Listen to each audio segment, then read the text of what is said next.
Hey, this is Kyle Madson with your top stories on Sports 1140. I don't know where that sound came from. The Kings beat the Thunder last night, 131-120 is the Kings' first win of the year. Amon Shumpert had a team-high 26 points. De'Aaron Fox added 22 points with 10 assists. The Kings are off tonight. They wrap up their road trip in Denver on Tuesday. The Nuggets are undefeated. They're coming off a 198 win over the Warriors. The 49ers are not coming off a win. They were blown out at home 39-10 yesterday in their second worst ever at Levi's Stadium to the Rams. Todd Gurley racked up another 3 touchdowns for LA.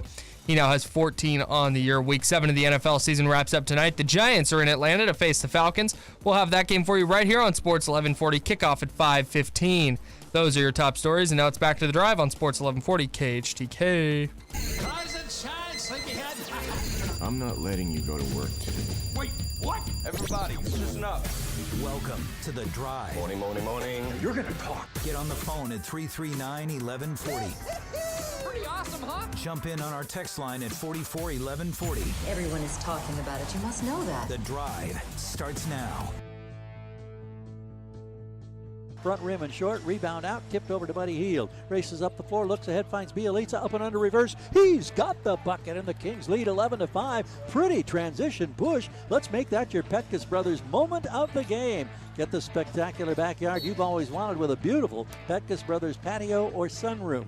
The best price, the best value, guaranteed every day from Petkus Brothers.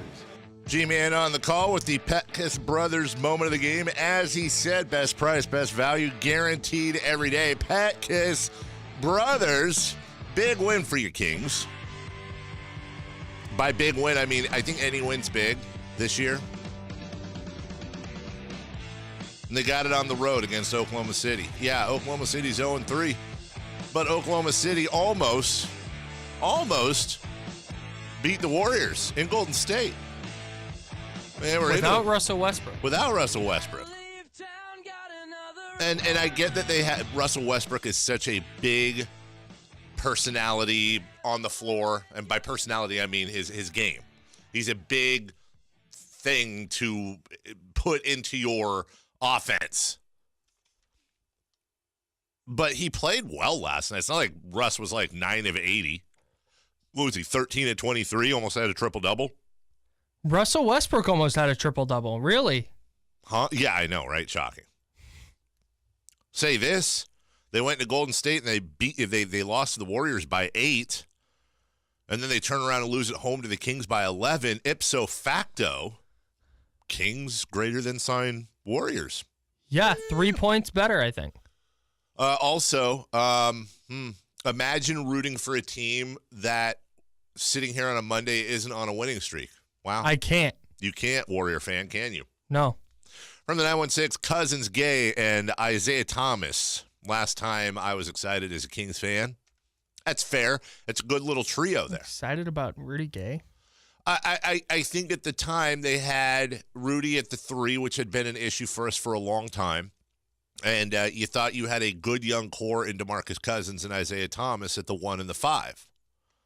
And that's fair. A lot of people asking about Kosta Koufos and Zach Randolph. I don't know other than this. Kosta Koufos, the hamstring's still hurting him. And so I think, especially with the way the Kings play, I think they're going to hold off on putting Kosta in until he's 100%. And as far as both of them, I got to be honest with you guys. I don't know how you play them.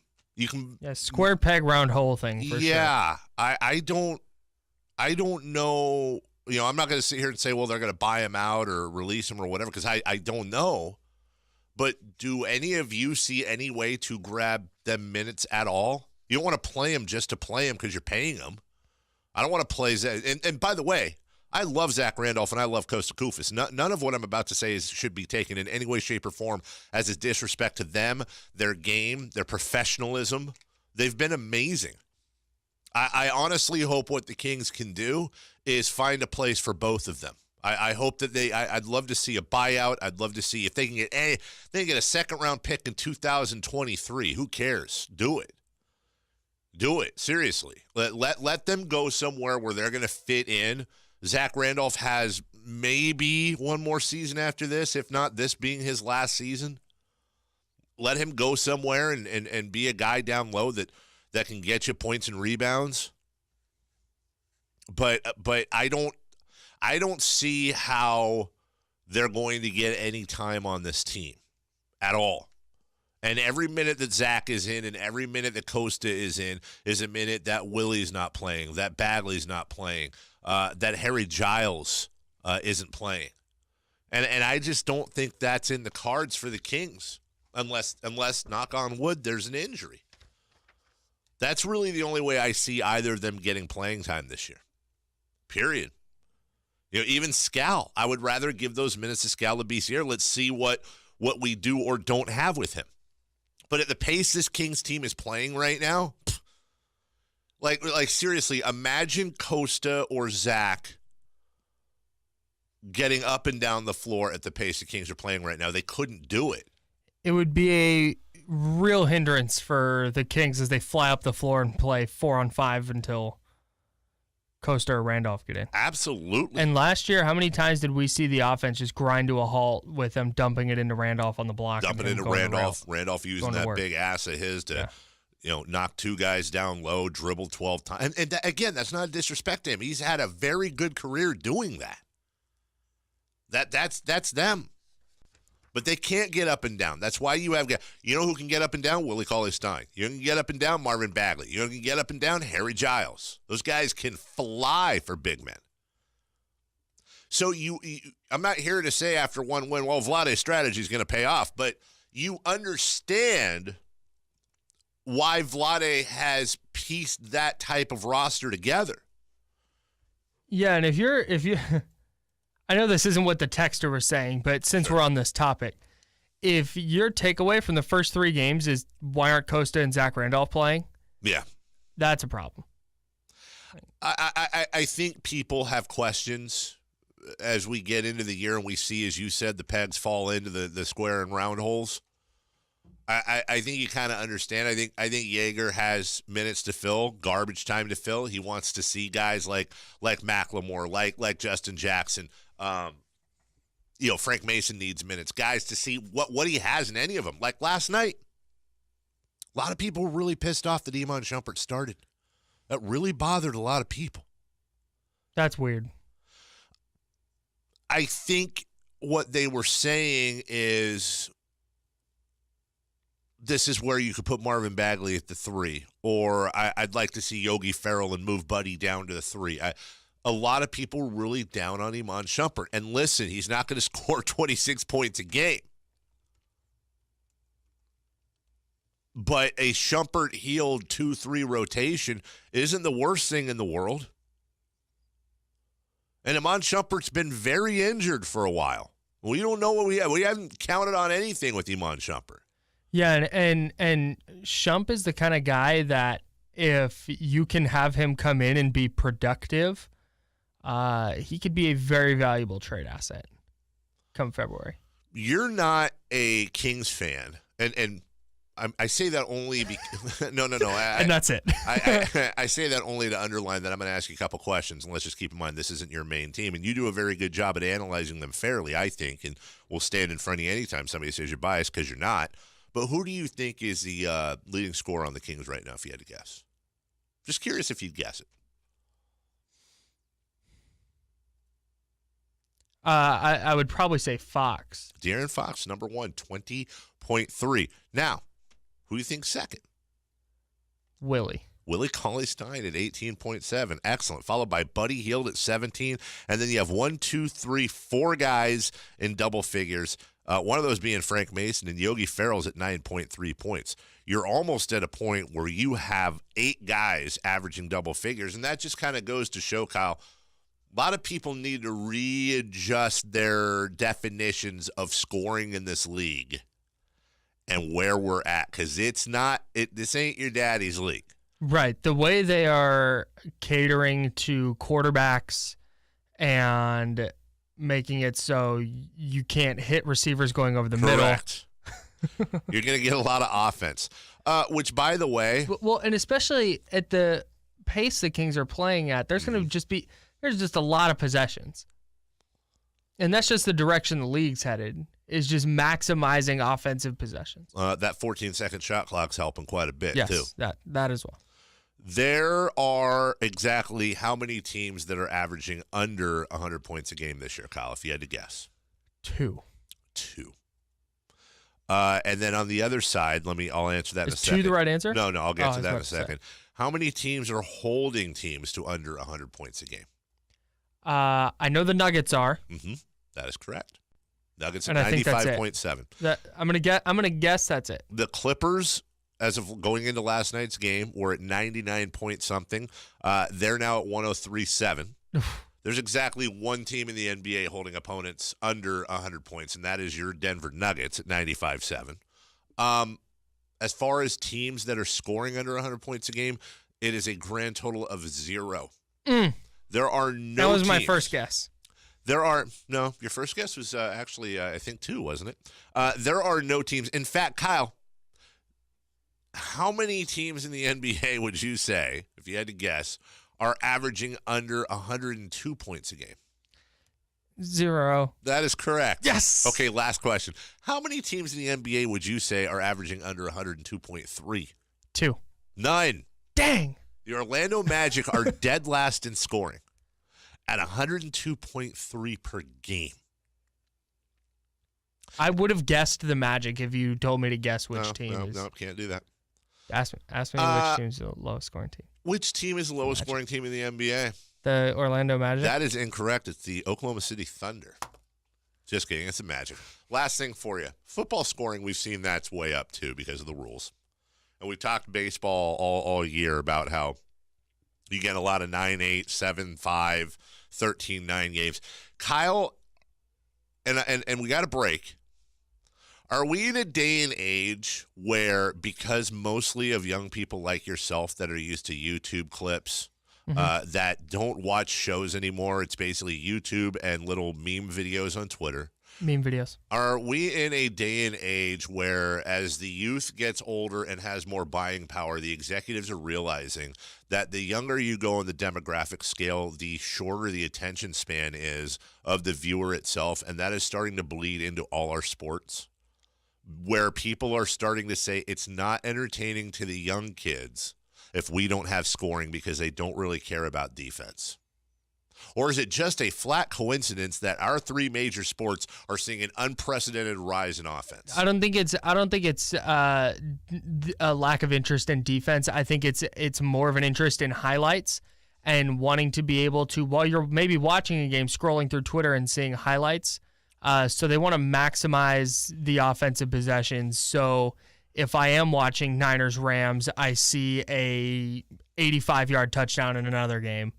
And keeping interest in the entire league that way versus just one team. So I think people will always watch their favorite team or watch a national game or whatever, but I think leagues are realizing that they can really expand the scope of their viewing audience by maximizing highlight reel plays. And those mostly, sometimes they happen on defense, but those mostly come from offense. Therefore, young people are ruining defense.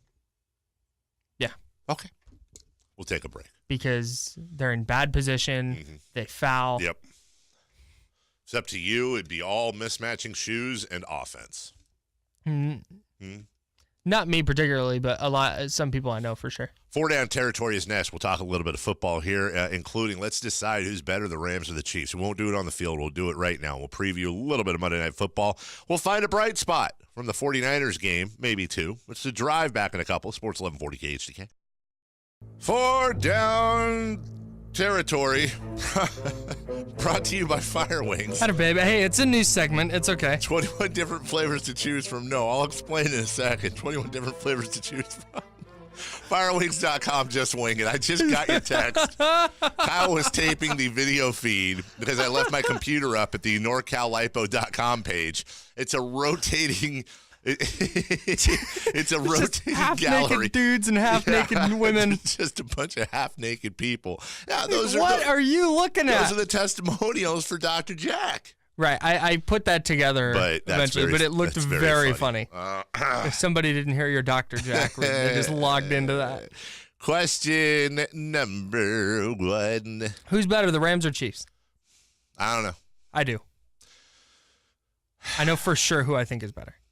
Okay, don't tell me yet. And I'm not sure how close it is. Okay, so I think the Rams are better. Uh-huh. I think the Rams are better because I think the defense has a higher ceiling and a lower floor than the Chiefs. I think the Chiefs might have a better offense. And I'm not just talking, you can look up the numbers. I'm saying against these, if they all played Like every pound for pound, the Chiefs have some explosive athletes. Yes. Yes. Did you see that run from Kareem Hunt last night? He is a video game. That was unbelievable. He's a video game, and then Tyreek Hill's like that video game on steroids. By the way, not Yeah. saying Tyreek Hill's on PEDs. You know what I mean. So here's what you said about the Rams. I think the Rams are the better team. What you said about the Rams defense, Mm-hmm. I think is much more dramatic than the way you put it let on. Sure.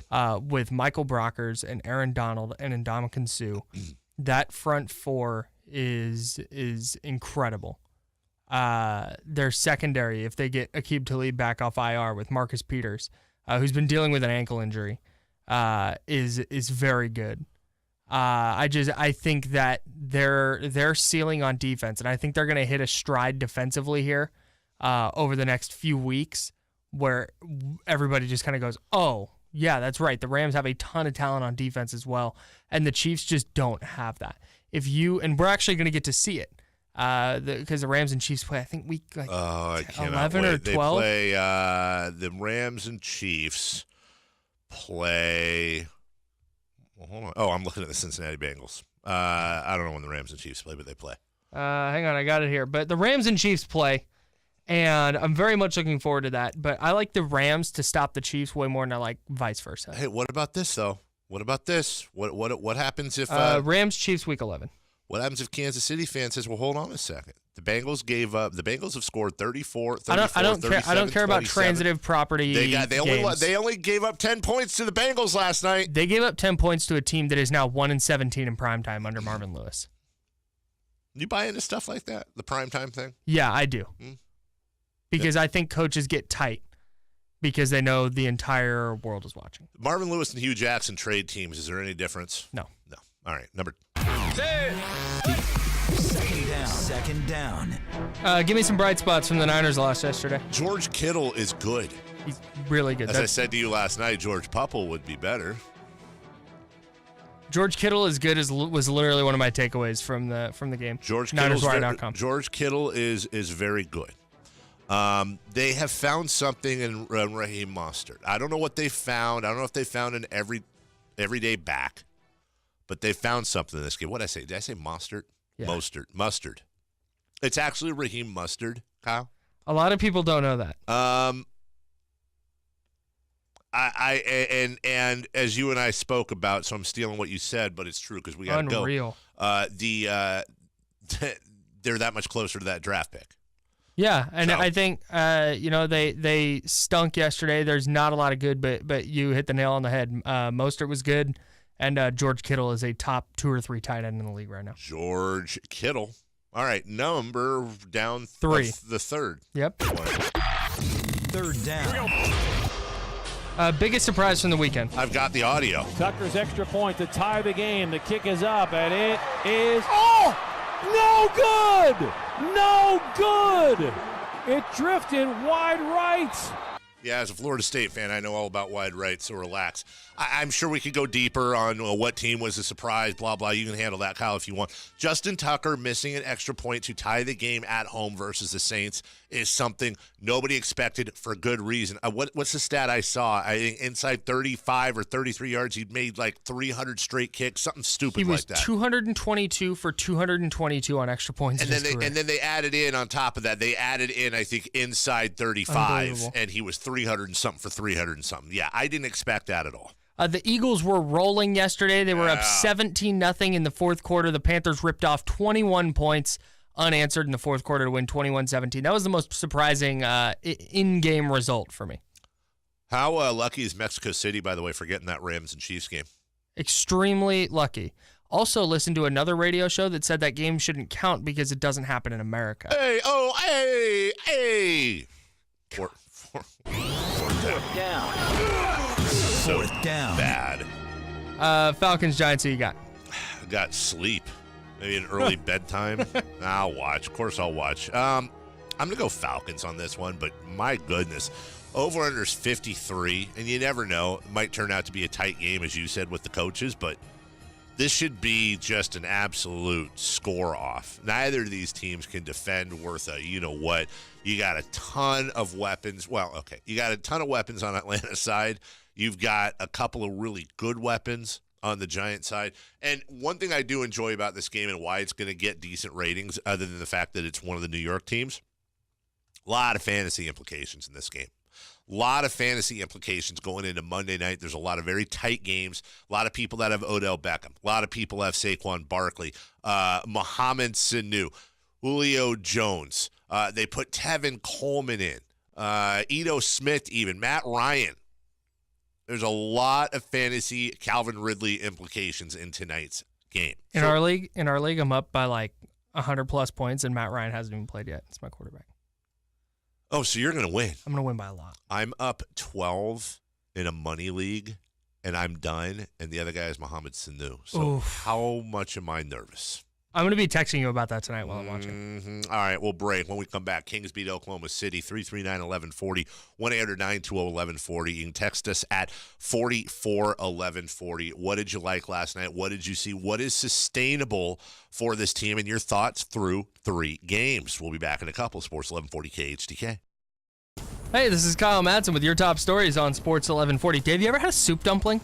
Oh, you're not ready. Sorry. Well, like a dumpling like in chicken and dumplings? Yeah, but it's got like a pork soup inside it.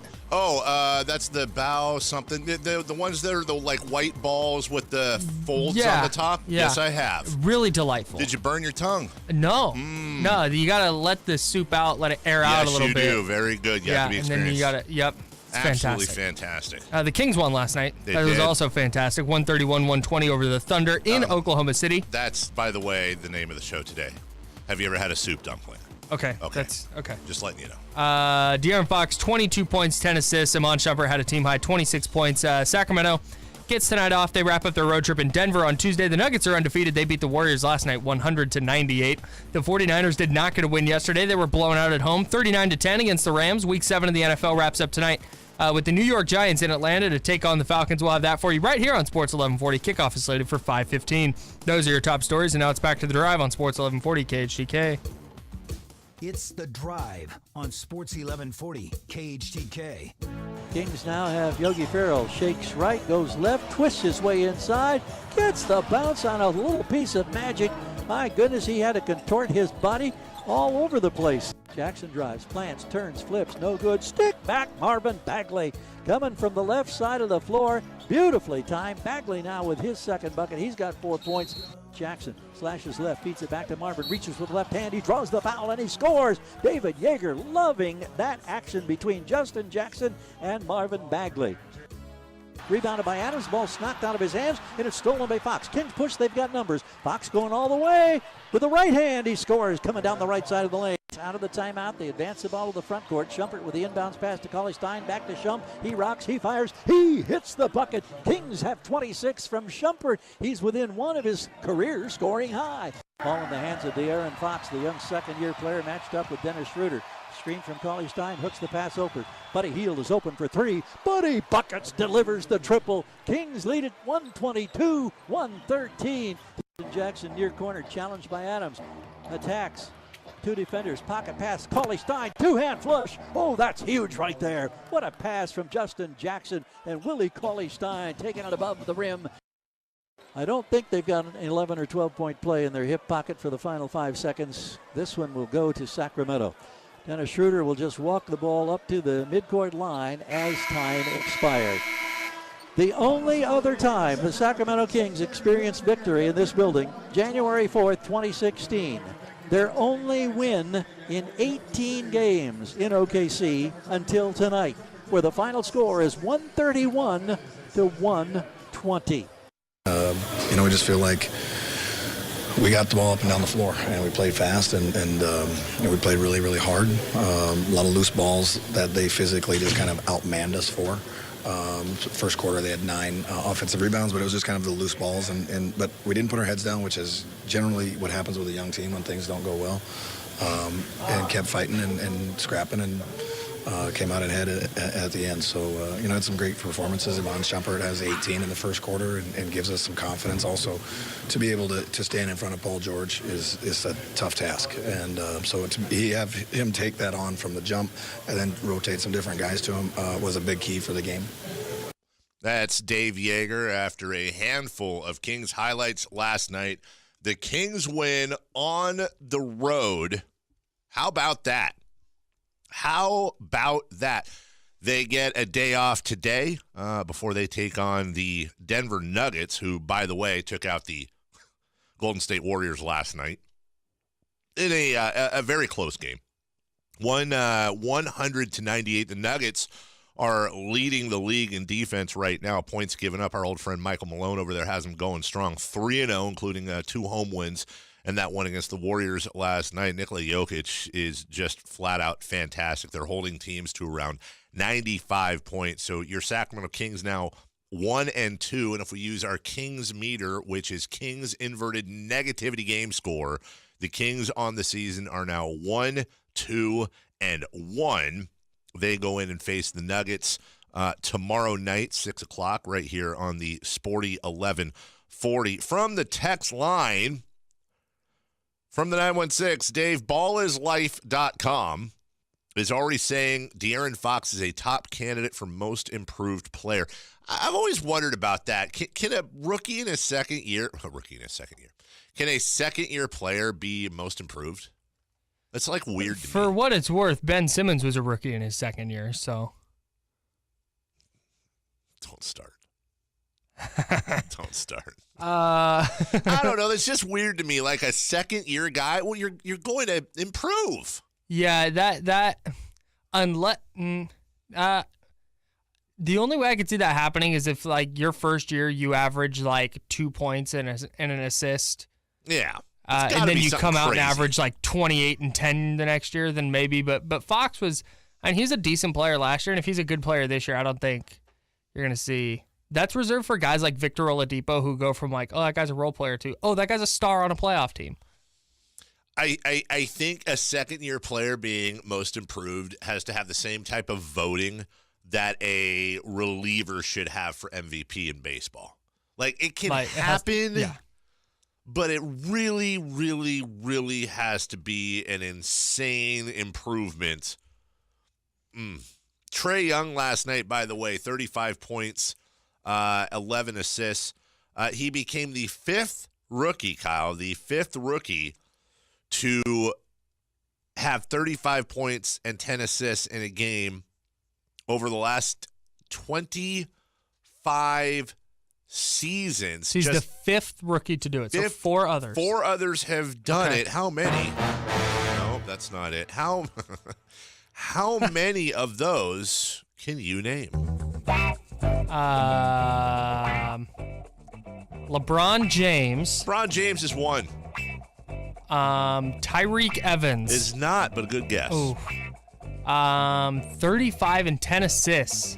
Trae Young yesterday became the 5th rookie with at least 35 points and 10 assists in a game. Since 1998. Over the last 25 seasons. Allen Iverson. Allen Iverson is correct. You're 2 for 3. So that's 3 of the 5? That is 3 of the 5. There are 2 remaining. Since 1998. Did Chris Paul do it? Chris Paul did not.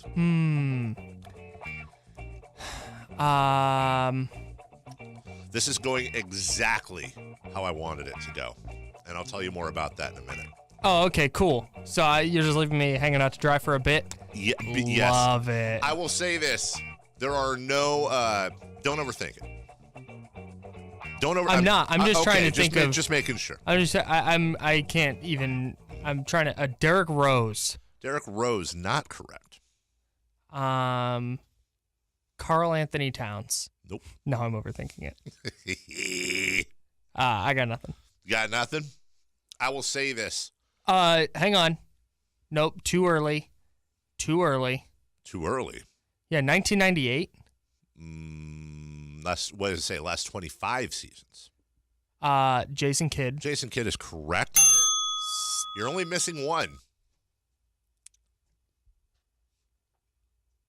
Stephen Curry. That is correct.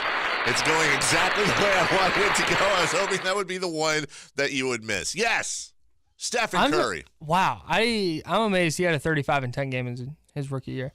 35-10. So there you go, Trae Young. Again, if you missed it earlier, it's somebody mad on the internet that wanted us couldn't understand why we didn't draft Trae Young and we missed out on yet another player. It's like, where are you putting him? Are you trading De'Aaron Fox because you'd have to, pretty much? You gonna put Fox and Trae Young in the backcourt? I mean, I don't know. Maybe you are. Then you're really not playing any defense. Trade a bunch of picks and get Luka, Marvin Bagley, and Trae Young. That somebody on this text line, I posted it. I had to block out the number, but on Friday it was like, why don't we trade Ben, Zach, Costa, and 3 of our second rounders for Jimmy Butler? Yeah. Yeah. I don't understand. Do that. It's not hard. You got to take a chance, man. Okay. The Kings won. What did you see? What did you see, and why did the Kings win? And I'm not buying because something was wrong. I don't think the Kings are a better team than Oklahoma City. I think if this was a playoff series, I think Oklahoma City would beat them in a playoff series. So let's not go too far. But last night didn't look fluky. Last night wasn't an accident. The Kings outscored Oklahoma City, not 1, not 2, but 3 quarters. In fact, the Kings had 34 in the first, second, and fourth quarter. The only one they didn't have 34 in, they had 29, and Oklahoma City had 34 points. So a lot of 34s going on last night. Willie Cauley-Stein, 13.7 rebounds in 22 minutes, but had a very good game because he, down low, made a bit of a difference. And anytime you're a big man and you're going against Steven Adams, who had 10 and 14 last night, Steven Adams is an absolute handful. And the Kings were able really to make up some offensive rebounds. The final tally ended up being 18-12 in favor of the Thunder. But for a while there, it looked like the Thunder were getting 4 chances every opportunity. Steven Adams is like a refrigerator with tattoos. From down under. He really is. He's just a monster. Regularly wins the award for toughest player to go up against in the NBA. Yeah, it's just like immovable. And he just doesn't feel pain. No. He looks like Jason Momoa kind of, which is terrifying. Mm-hmm. I think the Kings won last night because they stuck to what maximizes the talent of this roster, and that's just running. Like taking misses and getting out in the open floor. The Kings had 91 field goal attempts. That's a lot. Oklahoma City had 104. 195 field goal attempts in 48 minutes. Let's do some math. That's just running up and that down. is incredible pace. It is an incredible pace. 195. And that is just shy of 49 shots per quarter. Think about that. 49 points per quarter. Or and shots per 4 quarter. shots per minute. That is insane. Yeah, that is absolutely ridiculous. Every 15 seconds there was a shot going up. The Sacramento Kings, as of right now, are currently second in the NBA in scoring behind the New Orleans Pelicans, but they are also second in the NBA in pace. They are just behind the Los Angeles Lakers. So the offense is there. Now, granted, the offense is there in part because they don't play defense. They're dead last in the NBA. But it's good that they can get out and run now while playing bad defense. Because when you look at teams like the Rockets turned a corner last year because they started playing defense. Yep. The Warriors, the cornerstone of their run has been their ability to lock down on defense and then get out and run from that. The Kings are so young. Young teams are very rarely good defensively. Very rarely good. And they're doing it with an absolute hole at the 3 forward. And though you would historically say that the key to a defense is your guy down low, your 5. I disagree. I think in today's NBA, the key to your defense oftentimes is your 3.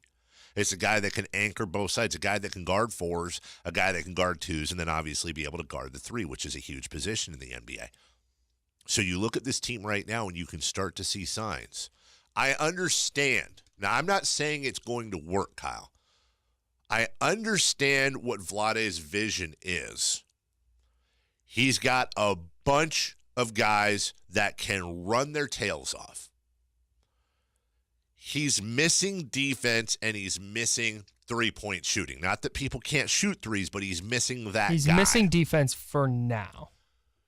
So when you look out there and you look at the classic 3-and-D 3, that seems to be the linchpin for this team to take them to the next level. We're very early in the season, but it looks like if they could grab somebody that can hit from the outside and who can play defense, who is very vocal. Again, I hate saying it, man. I'm talking about a Jimmy Butler type, not necessarily a 3 guy. A Draymond Green type. Oh, you said shoot from the outside. Never mind. Yes. I think that you want to bring in a guy who can anchor the defense. Right. Who's not going to slow you down on offense. Right. Who can handle the ball a little bit. Make some shots. That makes it interesting. From the 209, was last night's win one of the 3 that Dave predicted in the first 20? No, it wasn't. Although we did say there would be some scud wins. That's kind of what we said. I said we're going to have a win or 2 that is against a team we didn't expect, and we're also going to have a loss or 2 against teams we didn't expect. Although I'm not certain that the Kings aren't one of those just like tough matchups for OKC, because getting up and down the floor and running is not what maximizes what OKC can do.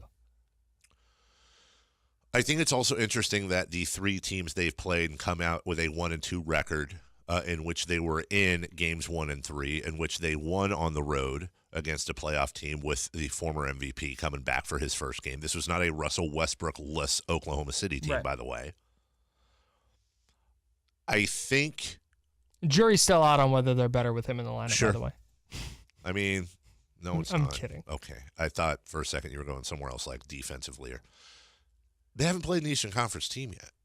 And we're going to see that real quick. They're playing 3 of the top 8 teams in the Western Conference, which is absolutely loaded. Mm-hmm. If logic were to hold, you would look at their performance against Utah, Oklahoma City, and even New Orleans, and you would say, well, hold on a second. They're about to go to the East Coast here shortly after they come back for what is like 2 games, literally 2 games, Memphis and Washington. Washington will be their first Eastern Conference game at home. I think Denver tomorrow night is going to be our worst loss of the year. I'll put that out there right now. I think that's so far. So far, it's going to be for a couple of reasons. Number 1, Denver is very good defensively. Number 2, Mike Malone's going to be pumped up. He always is to face the Kings. Number 3, you're talking about a team, what have we been saying this whole segment, that is very good at running. Very, very quick. Number 1, number 2 in the league in pace. You're also going to Denver at the beginning of the season. So I think you're going to see a lot of shots come off the front of the rim. You're going to see a lot of free throws come off the front of the rim. You're going to see Denver dominate the second half, but we'll get into that tomorrow. You then go on the road and you hit Miami, Orlando, Atlanta, and Milwaukee. Now, I would submit this, Kyle. I think if the Kings play in those 4 games the way they've played in these first 3 games where they've gone 1 and 2, them winning 3 of those 4 on the road is absolutely in play. Yeah. Absolutely in play. Because Orlando and Atlanta, neither of them are very good. Although I'm a big Torian Prince guy. Sure. You're going to go into Miami and try to win 2 in a row there. They never play well in Miami. They never play well in Atlanta. And by never, I mean almost never, because obviously they beat the Heat last year.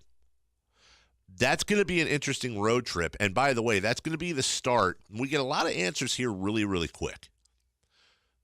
The Washington game this Friday at home is going to be the start of 6 consecutive games against Eastern Conference opponents.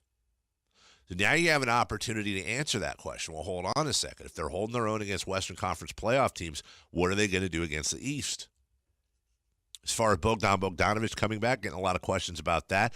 He has targeted November 7th at home against Toronto. That would be the first game coming home from that 4-game East Coast swing. I don't know if the Docs are going to agree with that, but that's what he said he wants to do. It's going to be interesting to see, and I don't think you'll have a problem. No. I don't mean this coming from a place of I think it's going to be an issue. I'm legitimately interested to see how he integrates back into this lineup because he can do so many things for them. He shoots, he ball handles. Yes. And I think that will only benefit them on that side of the floor. Had a couple people say Luka was the guy that could fill that 3-and-D position. And it's actually the opposite of that. I'm a Luka Doncic guy. I think he's going to have a tremendous career. He is 3-0. There's no defense to Luka Doncic. Please understand, Luka Doncic, and I'm a stand for the guy. Luka Doncic is playing the power forward in Dallas right now because Rick Carlisle is one of the best in the league at hiding players on defense, which is what he's doing with Luka Doncic. There is no defense to his game. Right. There's a couple of block shots you'll see. He's an opportunistic defensive player, but minute to minute, he can't play defense. Tall and lanky doesn't mean good defender. No. And people see a highlight of a steal or a highlight of a block, and they go, look at the defense on Luka. That's 1 second of defense, and that's great to be opportunistic like that. That doesn't mean he's a good defender. That doesn't mean for 36 minutes they're not feeding the guy he's guarding and running the offense through him because Luka can't stay there. So, no. Could he be the 3 part of the 3-and-D? Maybe. But it's not like he's Mr. Three-point shooter right now either. Now, you could argue other things about Luka Doncic, and I don't want to get into that right now the day after a Kings win. But I'll say this. As much as I was helping lead the Luka Doncic train in this, you got to be fair. Has Luka Doncic really been that much better than Marvin Bagley this year so far? No, and Bagley has been, I think, maybe even a couple of steps ahead of where I thought he would be at this point. Oh, he has been ahead of where I thought he would be at this point. That's my opinion. I thought the guy was going to get drilled because he can't go to his right. And certainly that's a weakness in his game and will be until he corrects it. But that pure athleticism is something to behold. So that ceiling there, I think, listen, I don't want to get into Bagley versus Doncic other than just to acknowledge that Bagley has looked a lot better. And we still haven't really gotten a ton out of Harry Giles yet. And remember, going into the season, let's not forget, this was just a couple weeks ago. There are a lot of people that thought Giles was going to have a better year than Bagley by a decent margin. And everything we're saying here, got to keep in mind, they're 79. Right. We're talking about. It is October 22nd. Yeah. We're talking about 3 games in. But a lot of people didn't have this. A lot of people didn't have any of this stuff going on this early. The Kings have been entertaining for 10 of 12 quarters. So, all right, we'll take a break. By the way, field goal percentage, Bagley 51.7, Doncic 40.6. Doncic is shooting 28% from 3. To be fair, Doncic is 0.3 of a rebound ahead of him, 7 to 6.7. Doncic is 3.5 assists to his 1. Bagley has more steals. Doncic's turnovers, 1.7 for Bagley, 5.0 for Luka. And Doncic is outscoring him by 5.3 a game. So some of those numbers jump out and you go, wow, Luka. But Bagley's played better defense.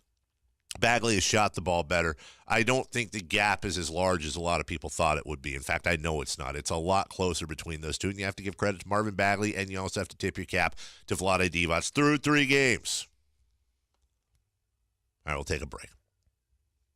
Niners lost to the Rams. We'll give you a little bit of football when we get back. We'll do a little NFL roundup as well. We'll try to do some football. We'll take your calls at 1-800-912-1140, 339-1140. You can text us at 44-1140. It's The Drive, Sports 1140 KHTK.